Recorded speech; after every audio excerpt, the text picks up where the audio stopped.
I'm Emily with Show Me Sound, and today we're going to be talking about uplighting. So, is uplighting really worth it? First, let's talk about what uplighting is. Uplighting is the lighting around the perimeter to create ambiance and depth in the room. Uplighting projects upwards, creating a pillar effect on the space that it is illuminating. Uplighting can enhance the architecture, decor, or any aspect of your wedding that you want to highlight. For example, a photo booth, a dessert table, or the bar. Next, let's talk about cost. Uplighting can be an incredibly cost-effective way to create a major impact on your space. Instead of going over the top to fill your space with decorations, adding simple lighting can fully transform your space. The cost fully depends on how large your space is and how much light you want illuminating it. Traditional static uplighting may cost less than intelligent lighting. Intelligent lighting can be controlled by a lighting technician at your event and can play in sync with your dance floor lighting.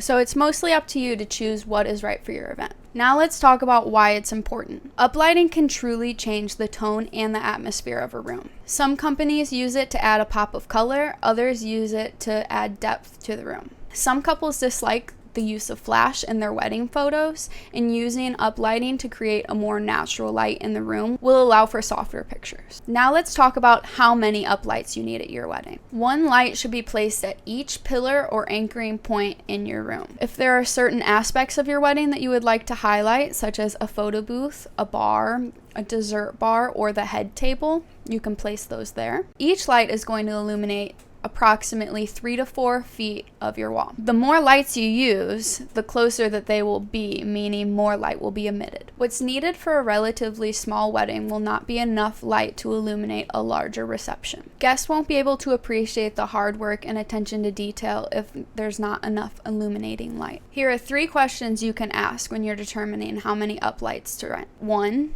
Do you want to light the entire room or just one specific area? 2. How big is the room? And 3, are you looking to wash the entire room or just add accent colors? Uplighting is fully customizable and you can arrange them however you see fit. Lastly, let's talk about where to place them. You're going to want to indicate points of interest.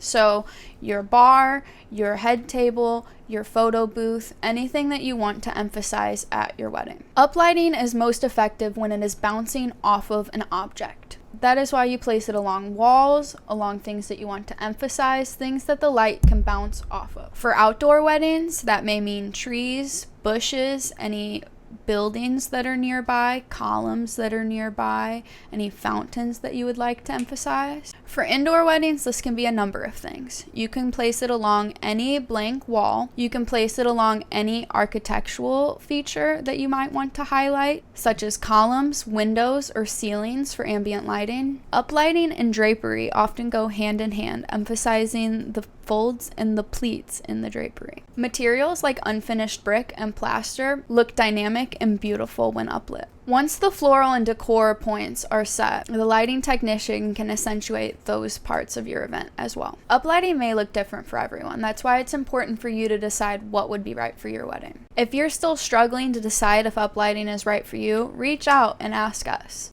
Thanks for watching. I hope you have a good day.